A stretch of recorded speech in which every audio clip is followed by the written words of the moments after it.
Okay, thanks for turning up. This is really very flattering and very exciting. This question of how do you be yourself for a living, can you just be yourself and get paid for it?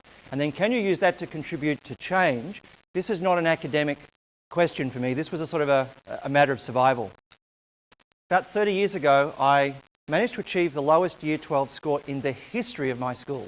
Not just that year, it is the worst that anyone had ever done.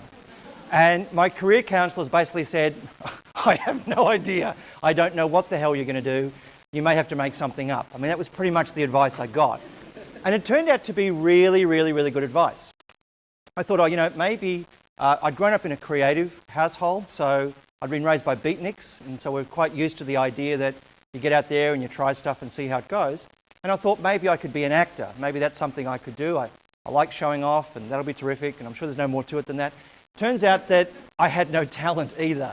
So that became a real problem for me. And about the third or fourth theatre company said, look, this is not going to be for you. You just haven't got it. But I'll tell you what, we really need stage managers. Actors we've got a lot of, but we need people who can take an idea and then translate that idea onto a stage and then put it in a truck and drive it on tour and watch the budgets and think about the OH&S.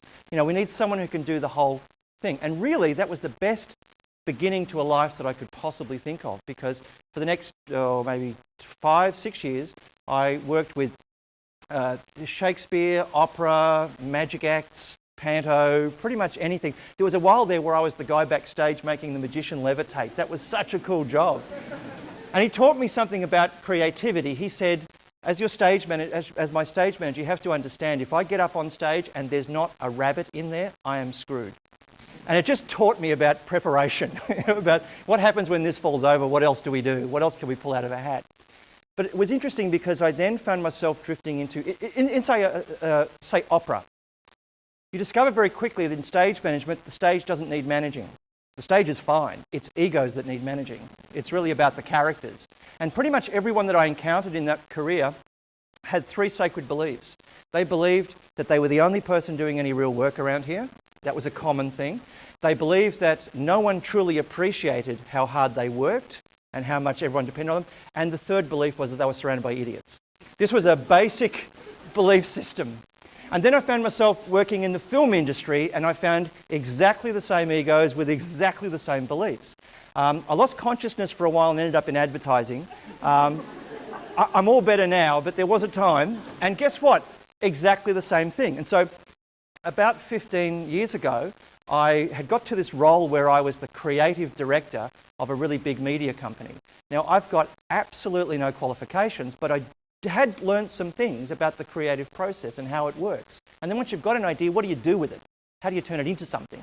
And also, I'd become a sort of a father confessor figure to about 250 graphic designers and animators and editors who were saying, how do I make my creative vision work, and how do I stand working in such a repressive institution given that I'm so brilliant? And I just got to hear all of their stuff, and I realized it was exactly the same thing, that there were people there who had lots of ideas, but they weren't necessarily very good at the detail.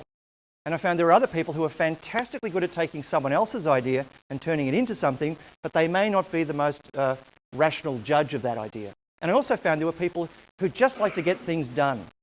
If you sit and listen to a room full of them, you can hear their minds go broom, broom, broom. They want to get on with it. They've got earplugs in, and you can actually hear Eye of the Tiger coming out of their iPod, because they just want to get on with it. And they'll sit at the back and say, God, he's been talking for a little while. When do I get and do something? And so there was this sort of frustration I found in groups. And so I found myself then working in industry, so working with government, working with businesses that say, we're interested in innovation. We want our people to think differently and to open up and challenge the paradigm and get outside the box, whatever that means. We want all that stuff, but we don't know how to do it. And the brief I used to get when I first put up a shingle and said, I think I might have some clues on how to do this, I was really just taking what I'd learnt from opera, from magic, from film and everything else, and I found it fit very neatly over pretty much every industry. That no matter what you do, it starts by saying, we need to change things. We're not happy with the way things are. We think there's a better way. Then it's got to get to a point where we say, well, what would good look like? What's the 500-year plan? What's our wildest idea? You have to have that divergent, childlike thinking. At some point, we're going to have to say, let's bring that down to earth and frame it and put it to a deadline stick it on a Gantt chart and put it in a spreadsheet and see how it would actually work and stick some KPIs on it. And then at some point, we're going to have to go, yeah, you know what? It needs more oregano. You know, what do we need to change to get this thing over the line? And then if it survives that process, we need lead, follow, or get out of the way. Does that ring some bells? And of course, once that's done, we go back to the beginning and we say, what's the new idea? What's the big idea? One of the first things that struck me when you tour with, say, a symphony orchestra, have you ever heard the sound of an orchestra tuning up? It's an amazing sound because what you have is really talented people who have all been brought together with a common purpose, who believe in the same things, but each has a very specific part that they play. And during the tune-up, they are playing their bit to the exclusion of everything else. So here's the guy on the flute, and he's trying to get this cadenza right that's been bugging him. He wants to make it right in the performance. And over here, the brass player is practicing some bump, bump, bump, bump, and over here, the timpani guy is getting his roll right. It's an extraordinary sound because it's this discordant thing. What does a conductor do? The conductor takes all of that talent and sequences it and says, Brian, your bit's now. That thing, do that now. Now, stop. Now we're going to do your bit, now your bit, now your bit. Now, does that ring any bells? So what a conductor says is, everyone be quiet. Here's the plan. Page 1. What do we want to change in the world? Let's hear from people who are irritated. Let's hear from people who are passionate but dissatisfied with the world. Think about when you first started in your job. Go back to the day when you were young and fresh and we'd just taken the wrapping off you, or brand new. For the first 2 weeks in your career, did you notice things that didn't make any sense? I'm just taking a large shot here. Was there anything? And for the first couple of weeks you thought, nah, they're kidding me, surely. No, this is a joke. They're setting me up. This isn't how we do it. And after about 3 weeks, you think, bugger this is insane. I think I can see a better way. I'm going to tell someone. That's what I'll do, and they're going to love it. I'm going to say, you know what? The way we do things, it's dumb, and I think there's a better way. Everything that your career has stood for is now ridiculous and redundant, and I think we've found a better way. And I know the reaction. They're going to say, thank God you're here. They're going to jump up and say, behold, rejoice, my people. There is a better way. I'm so glad you are finally going to set us on the right path. Who remembers that? Who remembers seeing that and saying, I'm going to say something about it, right? And you go out there and you go, do you know what? Maybe if we did it another way, maybe this is better for us and for our customers and for the market and for everybody. What answer do you get? Let's do this all together now as a choral piece. You say, here's a better way, and the answer is 1, 2, 3. You guys didn't even rehearse, and listen to that. We've tried that once before. We did that once in 1972. We couldn't use the fan for 3 weeks after that. You'll never get the funding for that. Not in this political climate, not in Canberra, not at the moment. I heard a guy who was a serial killer of ideas, and he's just knocking them off. And what I realised was how contradictory he was. That's what I found extraordinary. This woman would have a perfectly wonderful idea and he'd say, no, that's been done. And that was the end of that conversation. And then this gentleman would have an idea and he'd say, that's never been done. And I'm thinking, that's pretty comprehensive. I've got an idea, it's been done. The answer is no. It hasn't been done. The answer is no. Something isn't making, but he's covered all bases, you know. One of my favourites is a teacher who had just started with a school, all passionate, loved the kids, exactly what you'd want in a teacher. She's got she's a kindy teacher with a 500-year plan. She's my kind of person. And she said, I want to do it like this, I want to do this. Here's the response she got. You're new here, aren't you, sweetie? So let me just stop for a second. What does the job ad say? Does the job ad say, wanted, passionate, intelligent, committed, creative, individuals with drive and imagination and determination to commit their life and all their energy and their heart and soul to a forward-thinking, progressive organisation that is interested in bringing about real change? Isn't that the ad? That's what we turned up for. That's what we were promised. I said to a bank, show me the job ads, and the job ads were all like this. And I said, can I rewrite the ad for you? Because I think that's what you're getting. You're bringing in people who want to create change, who want to make a difference. How many of you are there who want to make a difference? Or are you in it for the glamour, or the money, or the prestige, or the sexiness, or the perks, or whatever, right? And I said to the bank, the problem is you take those people and what you do to them is inhumane. They'll say, come here and make a difference, but don't change anything. Have I missed something? I don't see how that can work, right? So I wrote a job ad for the bank and said, I dare you to put this in the paper. Wanted. Tired, cynical, defeatist, obstructionist arse coverers, dedicated to protecting the status quo in an unimaginative, repressive and bureaucratic male totemic hierarchy. Because I thought that was pretty much where they were going. They didn't run the ad. But it's, surprise. So guess what happens? If someone turns up and says, I want to work at your company and I'm going to bring my heart and my mind and my body to the job, what happens when you say you don't want my mind? What am I going to do? I'm going to leave it at home. I'm going to check it out at the front door and go, you know what, I'll think on the weekends, I'm not going to do it here. What happens if you say you're not interested in my passion? Don't care what you're interested in, can you just do the freaking job? What do you think happens? I leave my enthusiasm at home. So what kind of person do I end up being? I end up being a guy who makes Happy Meals who isn't actually happy. I think that's a problem. In fact, do you think that's an issue? I'm going to make something you're going to eat.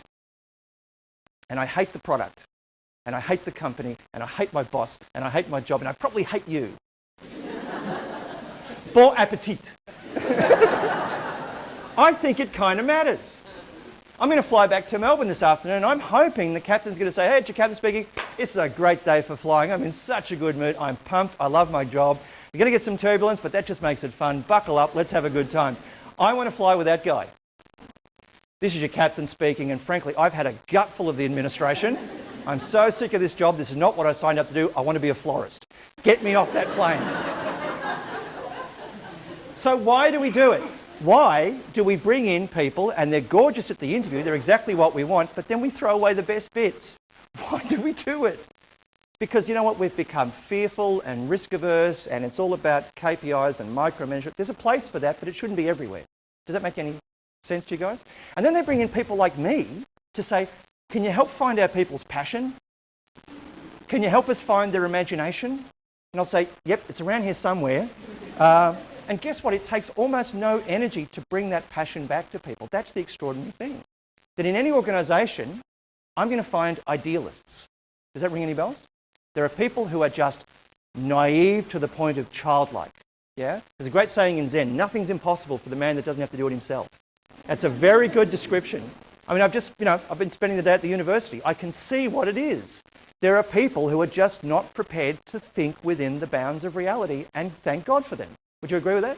They're prepared to explore and to imagine. How do they go on their own? If I put 10 of them together and said, build me an innovation, what do you think is going to happen? They're going to keep riffing off each other forever. What happens if we just keep thinking bigger and bigger and bigger? If we're like Terry Gilliam, we're just going to keep going and going and going. Where do we go? We go everywhere and we go nowhere, which means we need another kind of mind to step in and help us. Would you agree? Organisations have pragmatists, people who can hear an idea and say, I reckon I could make that work. I think I could bring it down from the clouds and turn it into a plan. I reckon I could figure out where the costings would be. I reckon I could get funding for that. Do you recognise that kind of thinking? That's more of a design mind, isn't it? It's an idea, architectural engineering design kind of mind. Is it possible to be a dreamer and a designer? Am I putting people into boxes here, or are we able to be both of those things? What about Da Vinci? What do you think? Here's a guy who says, I reckon people should be able to fly. I'm sorry, but that's an insane idea. The first person to think birds can do it, why can't I? I just think that's an extraordinary brain. But he didn't leave it there, did he? He gets out the pens, he gets out the pencils, and he starts to figure out there's a gear and there's a lever and there's a guy doing this and another guy doing this, and this is how it will all work. How many drawings does he do?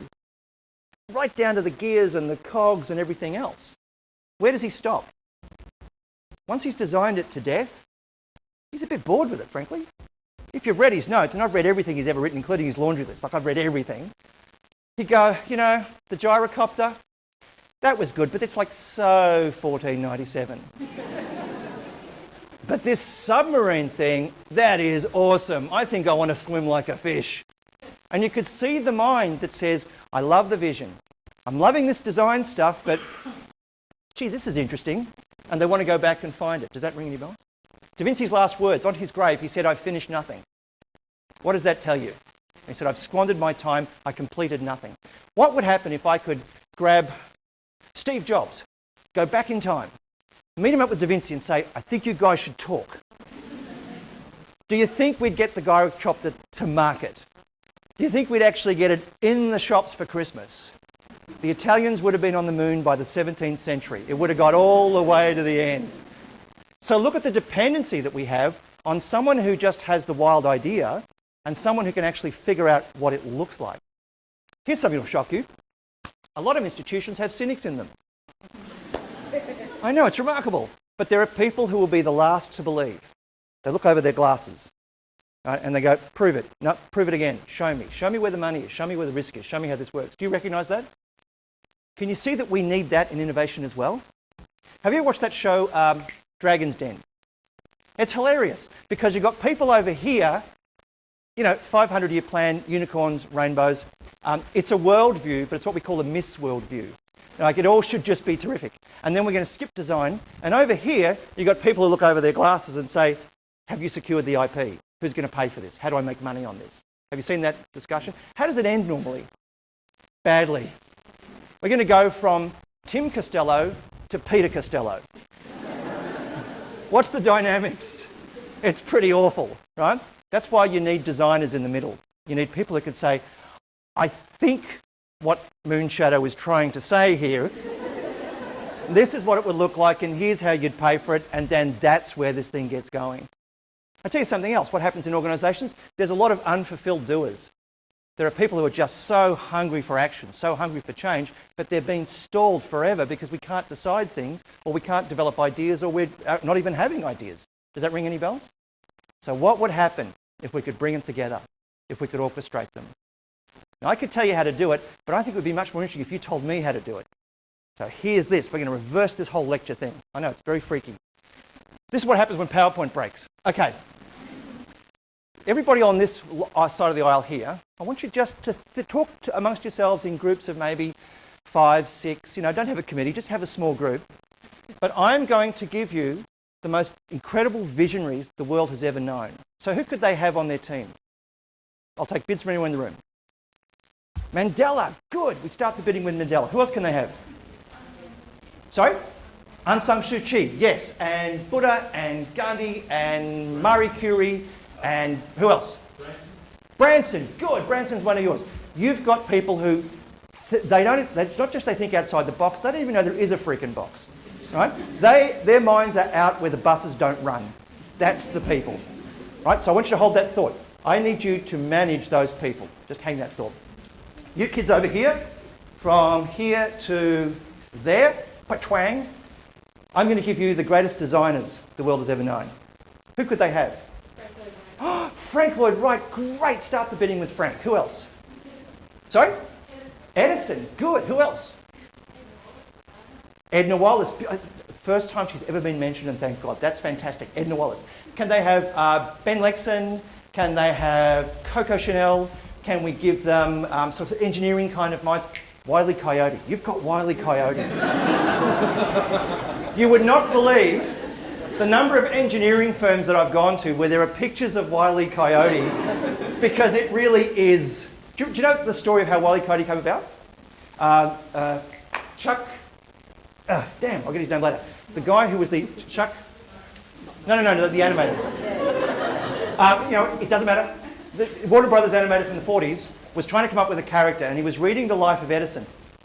And he read the story that Edison had been working on the incandescent bulb. And he was something like 1,800 designs into this, and none of them worked. And the sponsors said, Tom, we're pulling out the money. You haven't found anything. And Edison said, I found 1,800 things that don't work. What have you found?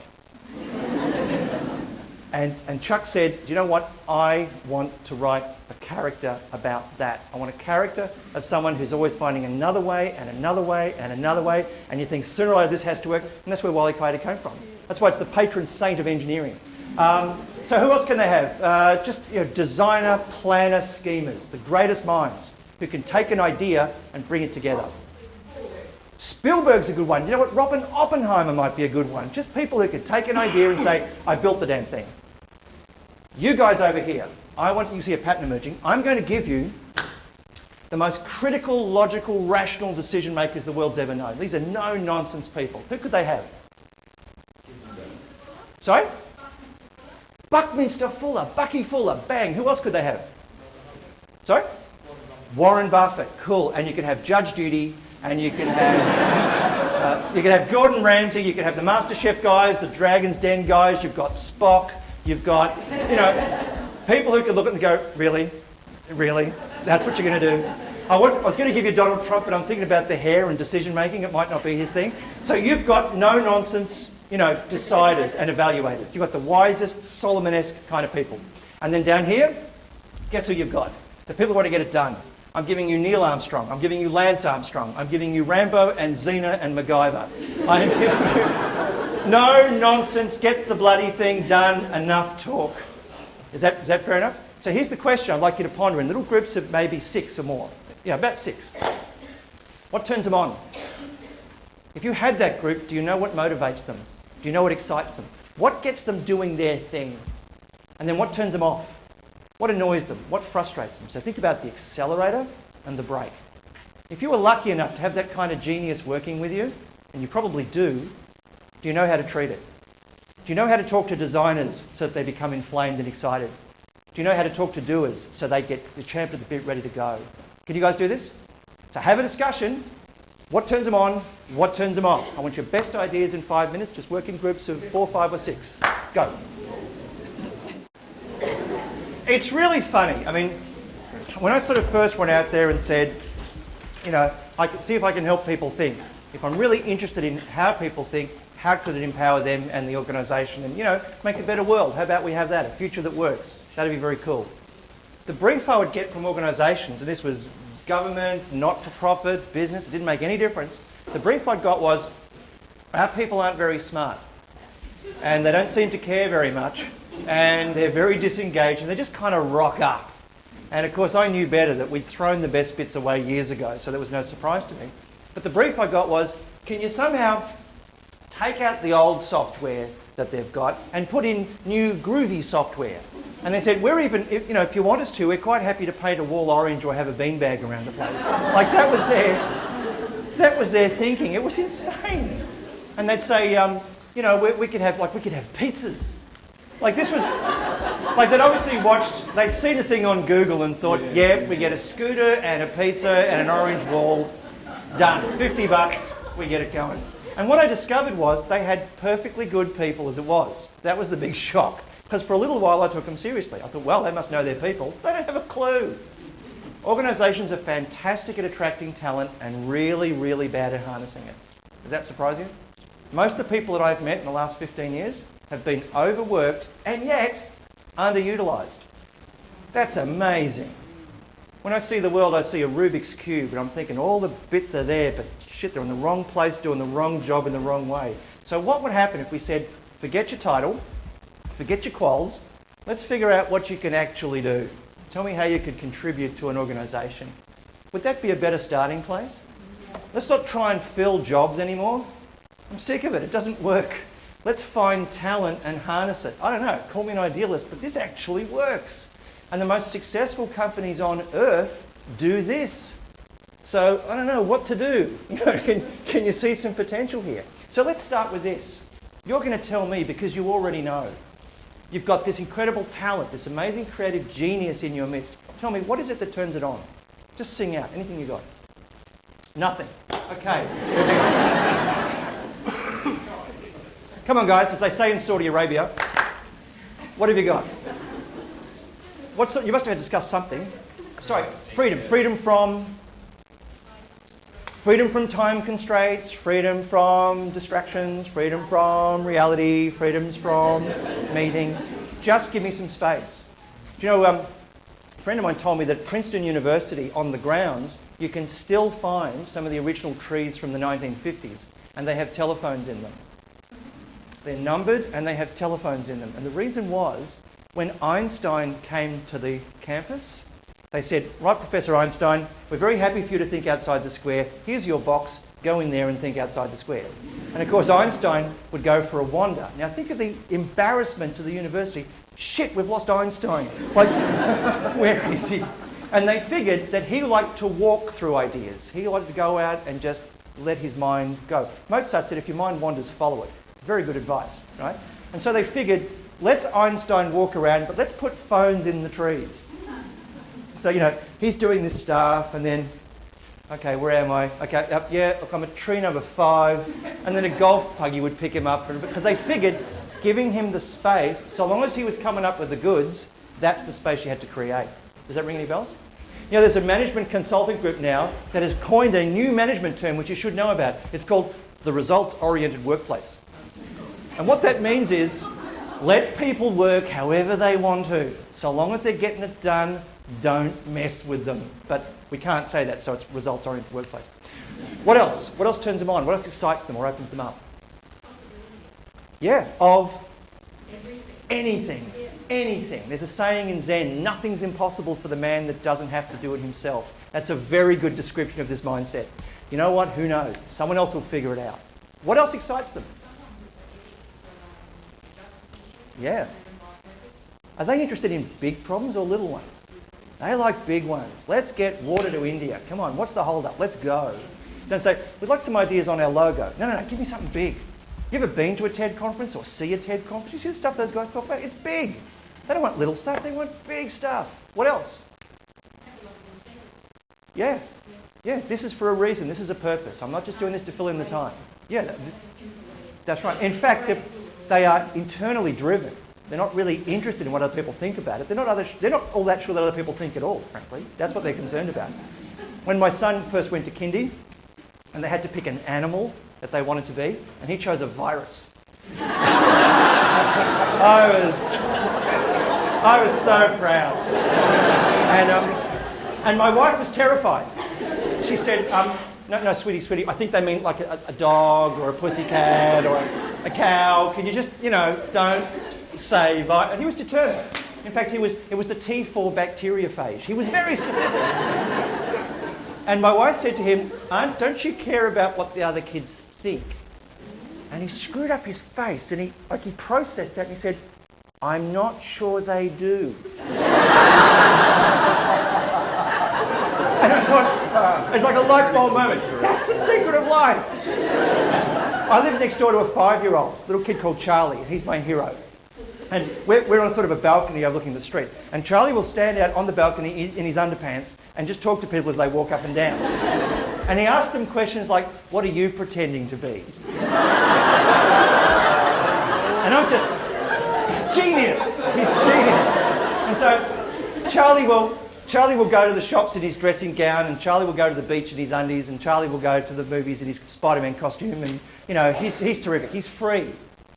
About 5 blocks up, we've got a guy in his 90s who does pretty much the same things. And it just seems to me, we start off authentic and just, here's what I think, and we end our lives going, screw it, this is what I think. And in the middle, we're going, does my bum look big in this? Like we seem to have this anxiety about what other people will think. If I say this, maybe I won't get tenure. If I say this, maybe I won't get the gig. Stuff it. What do you really think? What else turns them on? Yeah. And do they need other minds to throw them around and bounce them about? And what do you think? Yeah? Yeah. This is it. I could have told you this, but you already know. So what is it that frustrates them? What is it that shuts them down? Details. Not really their thing quite so much. What else? Boundaries. Anything else? Sorry? Yeah. Basically someone hovering over your shoulder going, well, that's never going to work. We've tried that once in 1972. All that stuff. It just shuts them down. Would you guys agree with that? Yeah. Does anybody in this room identify with what these people are talking about? Of course you do. So can we give them some love for the work they've just given you? Very nice.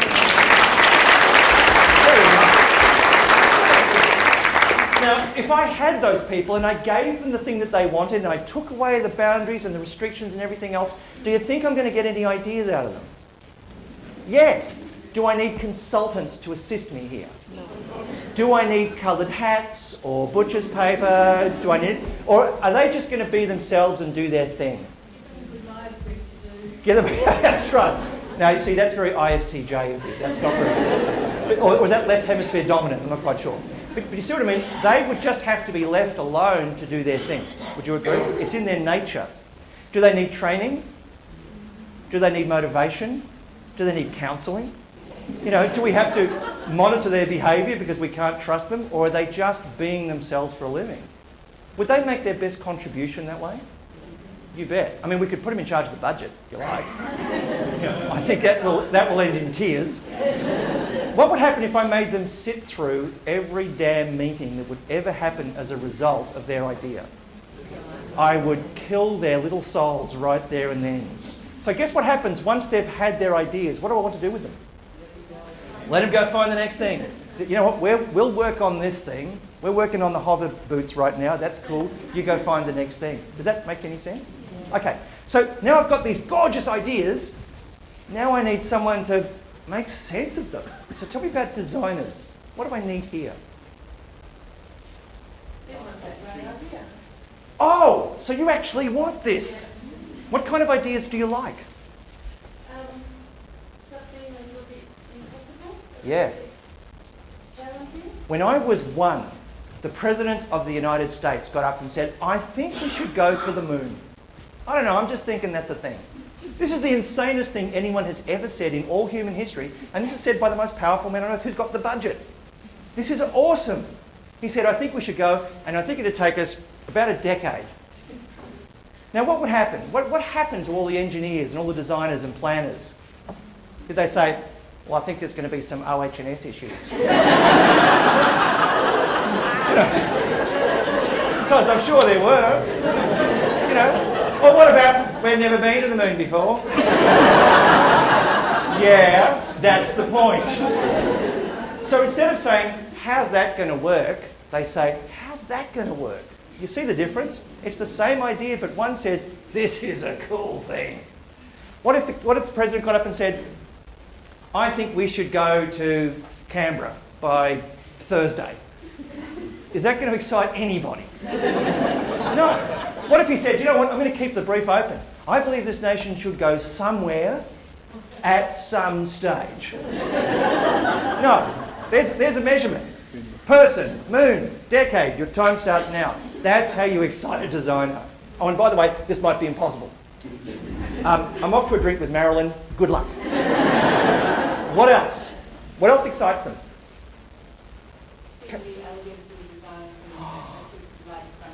Elegance. Elegance. What does that mean? It means with the least amount of resources and the least amount of effort, we have found the most extraordinarily efficient and intelligent and really almost perfect solution. Isn't that what it is? You look at something and say, this is elegant. Look at that and go, my God, this is so clumsy and over-engineered. What's the name of the guy that wrote The Prince? Oh, Saint Exupéry, what it was. He said this thing where he said, design is only completed not when you can't think of what else to add, but you can't find anything else to take away. That's elegance. You go, this is absolutely... When they're working on the iPhone, and Steve Jobs is saying, I think it's too clumsy, I think it's too big, it's too many bits. You don't need 2 things, just find me one thing. I want one thing to do 20 things. I don't want 20 things to do one thing each. And they said, Steve, we can't make it any smaller. This is it. It's it. So he took the prototype and he dropped it in a fish tank. He said, see those bubbles coming out of there? I'm thinking there's air in there. That's a designer that says, no, it could be finer and simpler and cleaner. When Hewlett-Packard built their first desktop computer, they were rapt because it was only about the size of this table. Like, it was fantastic. They said, that is awesome. One day, everyone will have one of these. And Bill Hewlett said, okay, guys, the next one I want to fit in my pocket. That's a real let's go to the moon in a decade stuff. And you can see the engineers going, okay, Bill's insane, but that is cool. This is where the first pocket calculator came from. It was like that big, but still, you get the point. What else turns on designers? Come on, through something else. Yeah, like some time. Let me do this. Now, are they going to get it first time? Second time? Third time? Not according to Wile E. Coyote. This will take a couple of goes. What's their attitude to failure? There's no such thing. We don't fail, we discover stuff. I was working with a group of stock analysts and they've got a big sign above their building that says, only failure breeds analysis. When things work, it's because we were awesome. And there's nothing to learn. When you go, okay, that's not what I was going for, and we found something else instead. How many of the world's innovations were stuff-ups?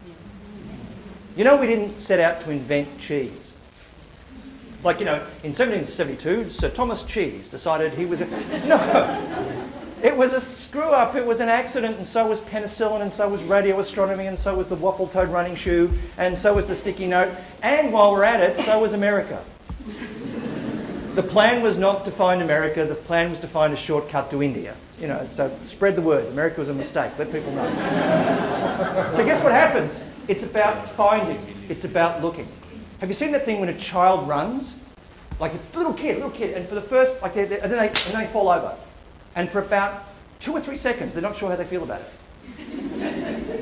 Not sure. This is obviously a state change. Not quite sure where we are. I've moved from one way of being to another way of being. And they're really waiting to see what kind of reaction they get. Now, what if a parent says, "Oh my God, are you all right?" The child goes, "I don't think so." Because, oh my God, it's a disaster. But what happens if a parent says, "Well, that was funny"? The kid gets up and does it again. Now, when you look at organisations which are serial innovators, they live in that limbo space. They don't see things as negative or positive. Everything's just kind of interesting. You see how that kind of works? When you think about 3M, this is an adhesives company, and their most famous product is a glue that doesn't stick. I mean, just think about the sticky note for a second. "Boss, I found a glue that doesn't stick." In every other business in the world, they say, "Damn it, Johnson, we make glues that stick." But at 3M, you go, "Cool. Let's see what we can do." So it's that limbo space. Let's just keep trying and see what we can discover. What else turns on designers? Anything else? Sorry? Yep. I've got to be able to spend something somehow. I can't make this out of fairy dust. Give me something. Anything else that turns them on? Yes, sir. Yeah. What's the chaos for them? It's this. It's, well, they were sniffing something when they did this, and that's terrific, but now I've got to figure out what it's going to look like. Will it fit in the truck? How long will it take? And what kind of code do I need to build this to? That's the satisfaction. They're the puzzlers, you know what I mean? They've got this sort of Houdini complex, which is, I'm limited, but I'm going to find a way to make this thing fit beautifully and elegantly and simply. Yeah. Coming up with something that's actually useful. Yeah, that's right. Yeah, you want to be able to say this. In fact, how do we make a difference by dreaming? We imagine the 500-year plan. That's what we do. Someone has to do that. How do we make a difference by designing? We say, here is the plan. Here it is, ready to go. So what is it that frustrates designers? Budget. Budget? Too much? Is it too much, not enough, or the fact that it keeps changing? I reckon they're pretty good if you could agree on the limitations and then not mess with them. If say, fit the calculator in my pocket, "Oh, just kidding, put it in the boot of my car." That pisses them off. But if you can go, "Look, you know what, give me a target and I'll get there." The president thinks the moon's not such a good idea, can we just go to Cleveland? It was just like, what have we done this for? What else annoys designers? Oh, I sense the pain there. Tell me more, tease that out for me, what do you mean?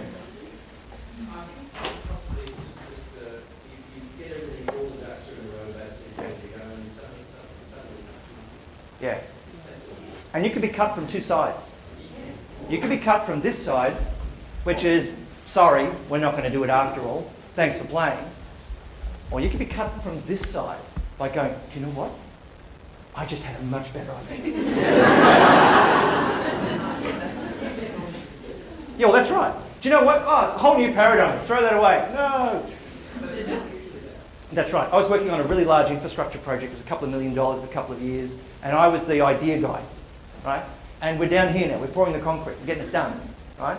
And they'd been up till 3 o'clock in the morning. Their eyes are like this, and they're hyper-caffeinated. And, eye of the tigers are not working for them anymore. Like, they were really Red Bull stressed out. And, of course, I come in and go, now that we've done this, seriously, guys, I reckon Lake Burley Griffin would be better on the other side. And the guy who was the project manager said, "Jace, can I talk to you for a second? Come over here. Okay, run. They're going to kill you." So you can be undercut by the time is not there, the resources are not there, or you know what, the genius has had a new idea. Which means this line is really important. The line that says, we're finished dreaming, and now we're designing. So what happens if you're trying to design while they're still dreaming? Very frustrating. They're still dreaming while you're trying to design. Very frustrating. Could we agree on what this line is? Could you have Da Vinci jump the line for you? You have to be flexible. That's right. So it's possible to bridge it, but you have to know, from an etiquette point of view, which conversation are we having? Does anyone here identify with this conversation? Does it sound like you or people you know? So can we give some love to the people who have done this excellent work for you? I love it. My PowerPoint work breaks so you do my work for me. It's great. I should do this more often. So tell me, hopefully now we've got designs. They don't need coloured hats. They didn't need a retreat or a pony ride. They just went and did their thing. Now I've got some plans. I need people who can kick them to death and test them. So tell me about this. What is it that turns on that evaluator decider mind? Oh, so what do you mean?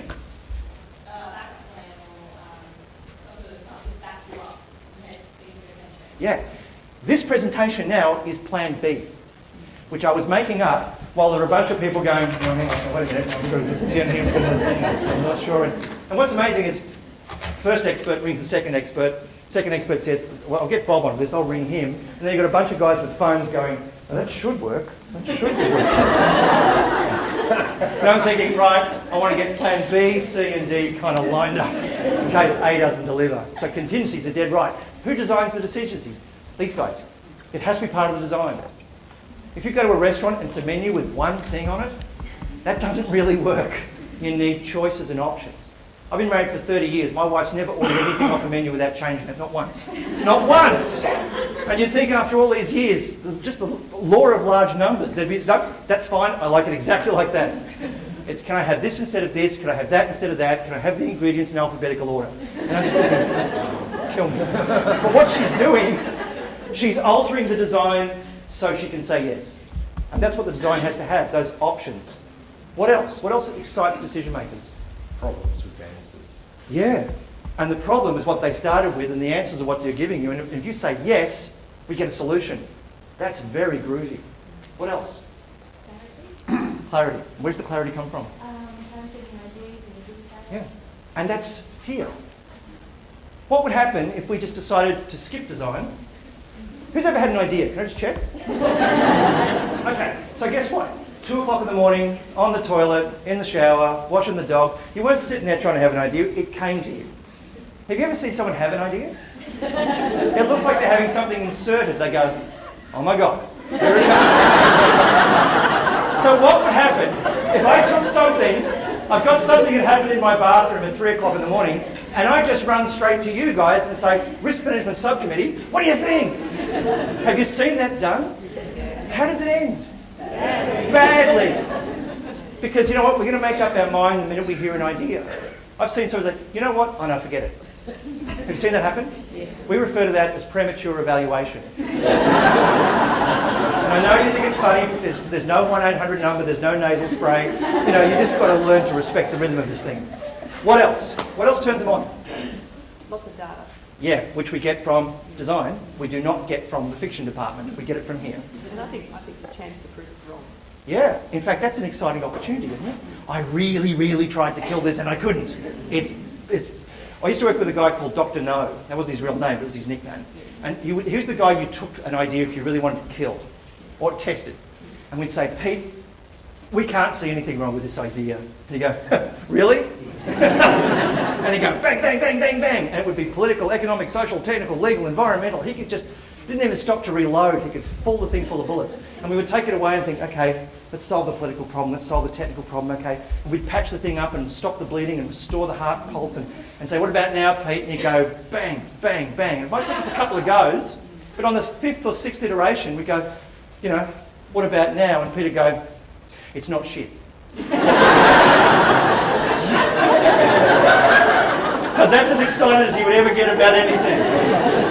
And if it was Pete-proof, we were up. Somebody asked Neil Armstrong, what's the most dangerous part of going to the moon? He said, anything we haven't thought of.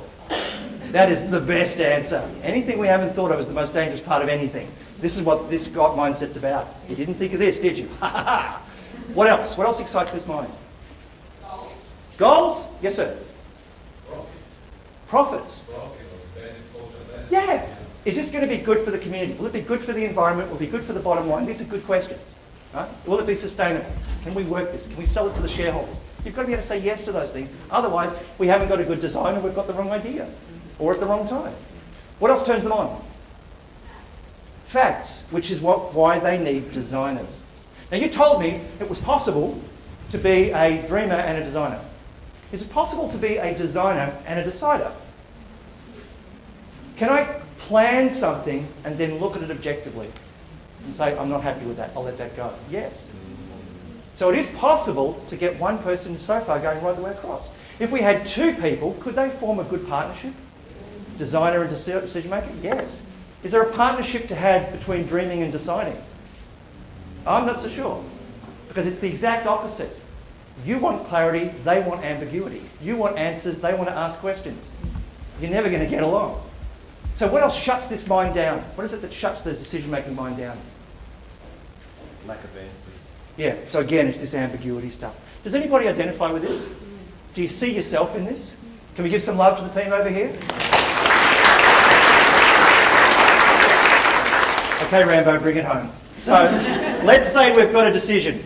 You know, the Dragon's Den people have said, yep, fine, just don't go over budget and don't go over time. Now I need people to make it happen. So tell me, if we had them, how should we treat them? What excites them? Sorry, momentum. Like they want to have a green light and they want it to stay on, not flicker. Oh, no, it was yellow. Oh, red, got you there. Like they want it to go and get it done. Yeah, I want to get That's right. What else do they want? Yep. And? Yep. And keep going. What else? Yeah, they want some details. Do they want limitations? Yeah, they do, don't they? There's a specific target we've got to hit here and we've got to do it by a certain time. These are the people, if you ring them at 3 o'clock in the morning, they'll answer the phone because they are up working their asses off to make the thing happen. Does that ring any bells? They were not prepared to give up. What else that excites them? Trust. Yep. And where do they need the trust from? You need the support. You need to know someone's got your back if you don't want to ask. Yeah. I need to know that the decision makers have backed me. I need to know that designers can see what I'm doing and they're digging it, even though I've had to alter the thing, in practice. I also want to know that the visionaries can say, okay, it's not as cool as what I imagined, but nothing is. Have you ever noticed that the finished thing cannot be anywhere near what you imagined it to be? If I was the person who designed this lecture hall, or dreamt it up, would I be here saying, this is beyond my wildest dreams? I've had some pretty wild dreams, but this, I don't know. And that vent, that's just incredible. Where did that come from? No, they're going to go, well, yeah, I fought really hard for this rake and I'm pretty happy with that. I'm bummed out about the carpet, but I kind of get that. Isn't that what happens? Who is disappointed by the fact that the reality will be smaller than the idea? Get over it. That's just the truth. Here's what you can imagine. Here's what you can describe. Here's what you can get the money for. Here's what you can get done to a deadline. That's just the way that it is. Which means we have to think big to allow for shrinkage. You've got to think big because politics and time and everything else will just dither it down to nothing. So you've got to start big. So what is it that shuts that mind down, that doing mind? Bureaucracy. No one's a big fan of that, but these guys especially not. Anything else? Too much ambiguity? Anything else? Changing goalposts. Changing goalposts drives them nuts. Budget. Anything else? Budget. Budget, what, it changes? Yes. Yeah, You invariably. yeah. And that's what happens. The project gets smaller, but we keep hedging back on the budget. Who identifies with this? Who can see themselves here? Yeah? So can we give some love to the work that's done here? Now, here's the weird thing. When you go to organisations, they say, we want to make a difference. We want to be the world's greatest thing. We want to change the world, build a future. They've got this tremendous idealistic thinking. And a lot of them I take at face value. A lot of them really mean it. There are some who are just saying it. But a lot actually say, we would like to engage our people at a much deeper level and do truly great work with them. Do you think that organisation has dreamers? Do you think they know what to do with them? You do. You just told me. Do you think they have designers? Do they know what to do with them? Welcome to my world. Do they have people who are good decision makers? People who are sceptical, even cynical? Is this a good place to be cynical? It is actually. That's a bad place. This is a good place. Do we know what to do with people with experience and critical thinking and slightly jaded perspective? Because there's a lot, welcome to Canberra, there's a lot of them. Do we know what to do with that particular kind of genius? You guys do. You know that they don't want to sit in that meeting and they don't want to have to supervise this. They want to come off the back of clear and coherent and elegant design and say yes or no. And if it's no, they want to hand it back to the kitchen to be recooked. Does that sound right? Do you think organisations are filled with disengaged people who just want to get on with it and do some damn thing before they die? Yeah? Do you think they know what to do with those people? Not in my experience. And here's the weird thing. What I've learned, 15 years, I finally understood. Every psychological disorder is its own job description. What makes you unbearable, what makes you difficult to work with, is actually the greatest contribution you can make to an organisation. They'll say, oh, you know, Barry, gee, that guy's driving us nuts. He's so picky. Like, he just picks at everything. He always finds fault. What's he in charge of? Well, he's developing our vision. I got called in by a CEO. He said, you know, come in, shut the door. He said, listen, I've got to come up with a vision. And I've been sitting in the office now for about 2 weeks. And the staff want one, and the shareholders want one. And frankly, I've got nothing. He said, you know, hold all calls, I'm trying to have a vision. And he said, actually, I'm getting delusions. Do they count? So guess what? He was not a visionary. He's a very good administrator and a really good checker of facts. He had really something to contribute here. But what do we assume about the CEO?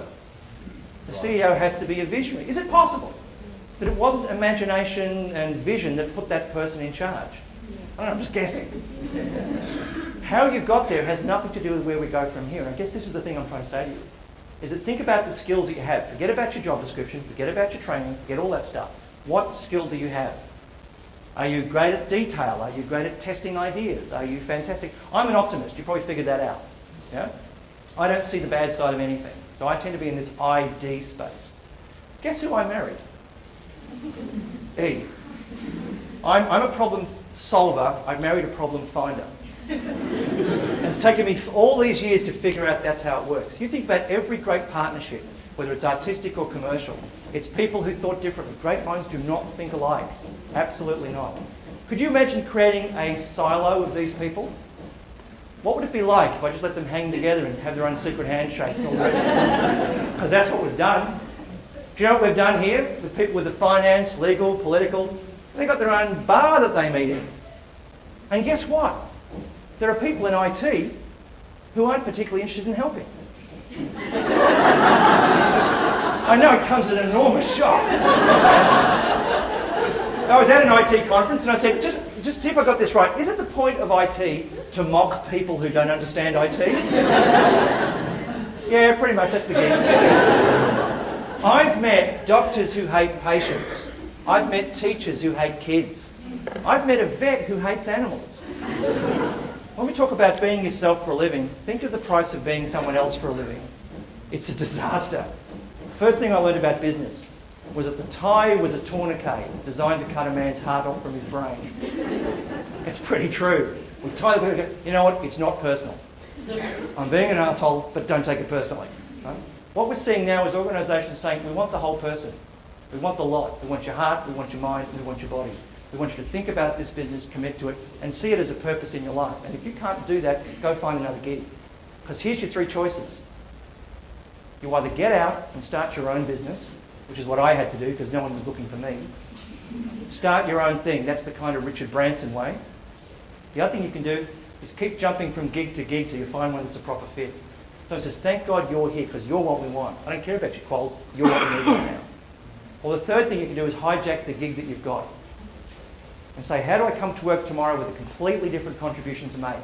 And you know what? If they're talking about innovation, this is the best chance you're going to get. Yeah? If you want to make a difference, you can't do that by keeping things the same. And I can't think of a better time in history to do it than right now. So choose well. Thank you very much.